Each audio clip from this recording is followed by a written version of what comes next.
पाक बुज़ुर्ग और जलाली नाम में आप सबको मेरा सलाम।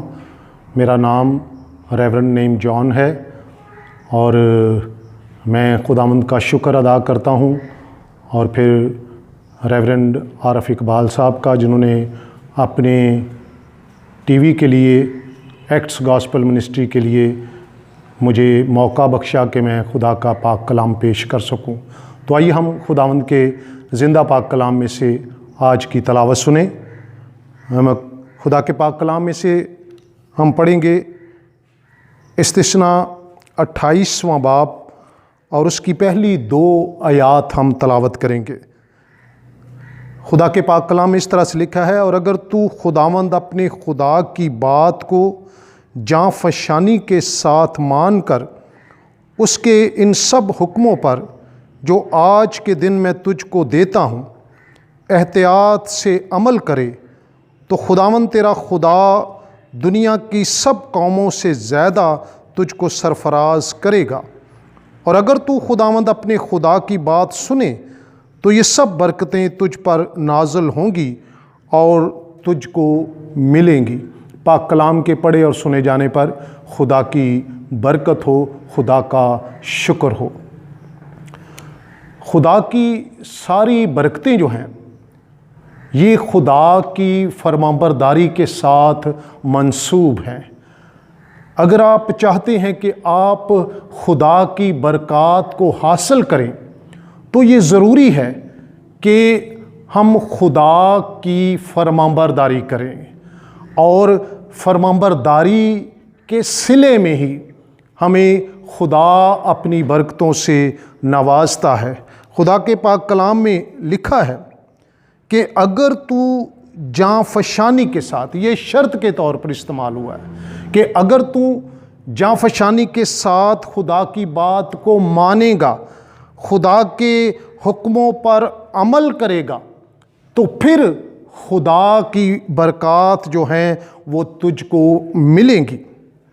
तो यहाँ पर ये बात वाज़े कर दी गई है कि खुदा की फरमाबरदारी खुदा की बरकतों को लाती है, और यहाँ बात है सब हुक्मों पर अमल करने से।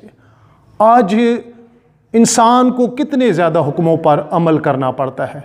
शरीयत के 10 हुक्म हम याद करते हैं, बच्चों को याद करवाते हैं, लेकिन जहाँ तक अमल करने की बात है वो हमारी ज़िंदगी में नहीं है। लेकिन अगर हम पैदाइश की किताब में चले जाएं तो वहाँ पर हम देखते हैं खुदा ने जब आदम और हवा को बाग़े अदन में रखा तो सिर्फ़ एक ही हुक्म खुदा ने उसको दिया था कि उसकी फरमाबरदारी करे। एक हुक्म की फरमाबरदारी से वो हमेशा के लिए ज़िंदा रहते, और वो हुक्म था कि बाग के बीच में जो दरख्त है, जो उसका नाम था नेकोबद की पहचान का दरख्त, उसका फल तू ना खाना, अगर खाओगे तो मर जाओगे। अब एक हुक्म की फरमाबरदारी पर उनको ज़िंदगी मिलती, यानी हमेशा की ज़िंदगी, वो कभी ना मरते। और उसी हुक्म को तोड़ने और उसकी नाफरमानी करने की वजह से और जो है वो मौत उन पर लागू हो सकती थी, वो मर सकते थे। और हम देखते हैं कि अब यहाँ हुक्म है कि सब हुक्मों पर अमल करना ज़रूरी है, फिर बरकतें मिलेंगी। और वहाँ एक हुक्म बाग़ अदन में दिया गया कि एक हुक्म पर अमल करने से वो हमेशा की ज़िंदगी को कायम और बहाल रखते या उनको मिलती, लेकिन उन्होंने एक हुक्म पर भी अमल ना किया। आज हुक्मों की तादाद बढ़ गई है लेकिन हम अमल करने से कासर हैं। लेकिन खुदा का तकाज़ा नहीं बदला। खुदा यही चाहता है कि इंसान खुदा के हुक्मों को मानने और उसकी फरमाबरदारी करने में जाँ फशानी करे, तो फिर खुदा जो है उसके बदले में क्या करेगा। लिखा है, तो खुदावंद तेरा खुदा दुनिया की सब कौमों से ज़्यादा तुझको सरफराज करेगा। इसका मतलब है कि फरमाबरदारी में सरफराजी भी है, और खुदा जो है अपने लोगों को फरमाबरदारी करने पर सरफराज करता है, बरकत देता है। अब दाऊद की मिसाल ले लें मुक़द्दस दाऊद जो था एक चरवाहा था, भेड़ बकरियां चराने वाला था, लेकिन खुदा ने उसे चुना, उसे बरकत दी, उसे चरवाहे से उठाकर उसको सरफराज किया, क्योंकि वो खुदा पर तवक्कुल रखता था। और उसने जाति जूलियत के मुकाबले में ये ज़ाहिर किया, जब उसको फ़तह बख्शी गई जाति जूलियत के मुकाबले में, तो उसने खुदा पर पूरा भरोसा रखा और उसने कहा ये जंग मेरी नहीं, ये खुदा की है। और जब खुदा आपके साथ होता है और आपकी जंग लड़ता है तो यकीनन वो आपको सरफराज करता है। तो खुदा कहता है कि मैं तुझे सब कौमों से ज़्यादा सरफराज करूँगा।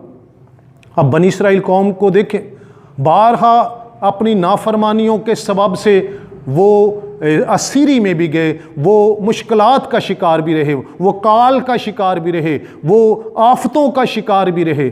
लेकिन 1947 में जब वो बहाल हुए, अपने मुल्क में वो बहाल हुए, तो हम देखते हैं कि आज उन्होंने पीछे मुड़कर नहीं देखा। आज खुदा ने उन्हें इतनी सरफराजी बख्शी है कि दुनिया की वो कौमें जो उस वक्त उसके साथ थी, अब उनका नामो निशान भी नहीं है। लेकिन खुदा ने अपनी कौम को, अपने लोगों को सरफराज किया और बरकत दी है। आज किसी कौम की जुर्रत नहीं कि कोई मैली आँख से उसकी तरफ देखे। तो ये खुदा की बरक़ात हैं। जब इंसान खुदा की फरमाबरदारी करता है तो ये बरक़ात उसे मिलती हैं। खुदा कहता है अगर तू खुदावंद अपने खुदा की बात सुने, अगर तू उसकी बात सुने यानी उसके कलाम को सुने, और कलाम में लिखा है ईमान सुनने से पैदा होता है और सुनना खुदा के कलाम से। और जब हम उसके कलाम से उसकी बातों को सुनते हैं तो फिर यकीनन हमें बरकत मिलती है। और मुकाशवा की किताब में लिखा है नबूवत की इस किताब को पढ़ने वाले, इसके सुनने वाले और इस पर अमल करने वाले मुबारक हैं। तो खुदा की नज़र में हर वो शख्स जो उसकी सुनता है और सुनने के बाद उस पर अमल करता है, खुदा उसे सरफराज करता है, खुदा उसे बरकत देता है। तो खुदा का कलाम के में ये कहता है कि तो ये सारी बरकतें तुझ पर नाज़िल होंगी। और याद रखें फरमाबरदारी की बरकतें जो हैं ये दुनियावी भी हैं और रूहानी बरक़ात भी हैं। जब आप खुदा की फरमाबरदारी करते हैं, जब आप खुदा के कलाम पर अमल करते हैं, जब आप उसकी मर्ज़ी को पूरा करते हैं, जब आप उसकी शरीयत पर, उसके कवानीन पर आप अमल करते हैं, तो यकीनन खुदा अपनी बरकत का हाथ आपकी तरफ बढ़ाता और आपको अपनी बरकतों से आसूदा करता है। अब हम देखेंगे कि कौन सी बरक़ात हैं जो खुदा दुनियावी तौर पर अपने लोगों को अता करता है। मैं देख रहा था खुदा के पाक कलाम से खरूज 15वां बाब उसकी 26वीं आयत में खुदा का कलाम में लिखा है अगर तू दिल लगाकर खुदावंद अपने खुदा की बात सुने। अब फिर बात यहाँ यही आई है कि अगर तू खुदावंद अपने खुदा की बात सुने, तो लिखा है कि अगर तू दिल लगाकर, यानी तेरा दिल खुदा की तरफ मायल हो, खुदा के कलाम सुनने की तरफ तेरा दिल मायल हो, तो फिर जब तू उसके कलाम की बात को सुने और वही काम करे। हम दुनिया में बहुत से ऐसे काम करते हैं जो खुदा को नापसंदीदा हैं, जिससे हमें बरकत नहीं मिलती, जिससे हमें आसूदगी नहीं मिलती, जिससे खुदा की बरकतें रुक जाती हैं। कई बार हम वो काम करते हैं, लेकिन याद रखें कि खुदा की बरकत को पाने के लिए आपको वो काम करने होंगे जो खुदा की नज़र में पसंदीदा है। और यहाँ कहा है कि अगर तू खुदा की बात सुने और वही काम करे जो उसकी नज़र में भला है और उसके हुक्मों को माने और उसके आइन पर अमल करे, तो मैं उन बीमारियों में से जो मैंने मिस्रियों पर भेजी तुझ पर कोई ना भेजूंगा, क्योंकि मैं खुदावंद तेरा शाफी हूँ। सो खुदावंद का ये वादा है कि अगर तू उसकी बात सुने, उसके कलाम को सुने और खुदा की नज़र में जो भला है वही कुछ करे, तो यकीनन खुदा का वादा है کہ وہ کوئی بیماریاں جو اس نے مصریوں پر بھیجی، جو آفات اس نے مصریوں پر بھیجی، وہ تجھ پر نہ بھیجے گا، لیکن شرط یہی ہے کہ اس کے کلام کی باتوں کو سنے اور ان پر عمل کرے۔ پھر ایک اور دونویں برکت جو خدا کے کلام میں نے احبار 26ویں باب اس کی 13ویں آیت میں، تیسری آیت میں دیکھا، اور وہ ہے اگر تم میری شریعت پر چلو اور میرے حکموں کو مانو اور ان پر عمل کرو تو میں تمہارے لیے بر وقت می برساؤں گا اور زمین سے اناج پیدا ہوگا اور میدان کے درخت پھلیں گے۔ یہ برکات ہیں خدا کی طرف سے، خدا کی فرمانبرداری کی وجہ سے یہ برکات بنی نوع انسان کو ملتی ہیں کہ اس کی شریعت پر چلنے سے، اس کے کلام پر عمل کرنے سے، اس کے حکموں کو ماننے سے خدا کہتا ہے کہ میں می بھی بر وقت برساؤں گا، اور بارشیں فصلوں کے لیے بڑی کارآمد ہوتی ہیں، فصلوں کو بڑھاتی ہیں اور اس سے ہماری زرعی پیداوار میں اضافہ ہوتا ہے۔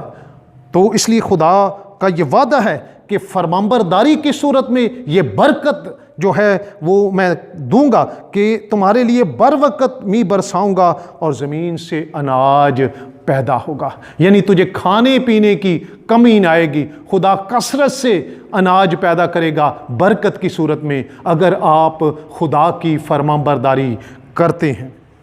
یہ دونویں برکتیں ہیں جو خدا کی فرمانبرداری کی صلے میں ملتی ہیں۔ اور پھر وہ اب آئیں روحانی برکتوں کی طرف، تو لکھا ہے اگر ہم پہلا یوحنا 3 باب اس کی 22ویں آیت میں دیکھیں تو لکھا ہے جو کچھ ہم اس سے مانگتے ہیں وہ ملتا ہے کیونکہ ہم اس کے حکموں پر عمل کرتے ہیں۔ تو حکموں پر عمل کرنے سے ہم جو خدا سے مانگتے ہیں تو وہ برکت کی صورت میں ہمیں ملتا ہے۔ تو حکم ماننا، اس کی فرمانبرداری کرنا خدا کی برکتوں کو لاتا ہے۔ جو کچھ ہم خدا سے مانگتے ہیں خدا ہمیں بخشتا ہے۔ اور پھر دوسری روحانی برکت کے بارے میں یہاں پہلا یوحنا 2 باب 5ویں آیت میں لکھا ہے جو اس کے کلام پر عمل کرتا ہے یقیناً اس میں خدا کی محبت کامل ہو گئی ہے۔ خدا کی محبت ہماری زندگیوں میں کامل ہو جاتی ہے، ہم خدا کی مرضی کو پورا کرتے ہیں۔ خدا کی محبت جب ہمارے دلوں میں آتی ہے ہم اس محبت کا اس طرح اظہار کرتے ہیں کہ ہم دوسروں سے بھی محبت رکھتے ہیں، ہم دوسروں سے بھی پیار کرتے ہیں، ہم دوسروں پر رحم کرتے ہیں، ہم برداشت کرتے ہیں اور ہم ہمیشہ خدا کی فرمانبرداری کرتے ہیں۔ تو خدا کی فرمانبرداری جو ہے وہ روحانی برکتوں کو بھی لاتی ہے، خدا کی فرمانبرداری جو ہے وہ جسمانی برکتوں کو بھی لاتی ہے۔ تو خدا کرے کہ ہم سیکھیں خدا کی فرمانبرداری کرنا۔ نافرمانی ہمیشہ کے لیے خدا کا قہر اور غضب لاتی ہے، نافرمانی ہمیں خدا سے دور کرتی ہے، نافرمانی ہمارے لیے خدا کی برکتوں کو روک دیتی ہے۔ لیکن دوسری طرف خدا کی برکتیں جب جاری ہوتی ہیں تو وہ اس لیے جاری ہوتی ہیں کہ ہم خدا کی فرمانبرداری کرتے ہیں، ہم خدا کے حکموں پر عمل کرتے ہیں، اور عمل کرنے سے، فرمانبرداری کرنے سے ہم خدا کی برکتوں کو لاتے ہیں اپنے لیے۔ سو خدا کرے کہ ہم خدا کی فرمانبرداری کرنا سیکھیں، اس کے حکموں پر عمل کرنا سیکھیں تاکہ خدا کی برکتیں ہمارے لیے جاری ہوں اور ہم ہمیشہ اس میں تازگی پائیں، بحالی پائیں، ترقی پائیں، خوشحالی پائیں، اور اس سے خداوند کا نام ہماری زندگیوں میں عزت اور جلال پائے۔ خداوند اس کلام کے وسیلہ سے ہم سب کو برکت بخشے، آمین۔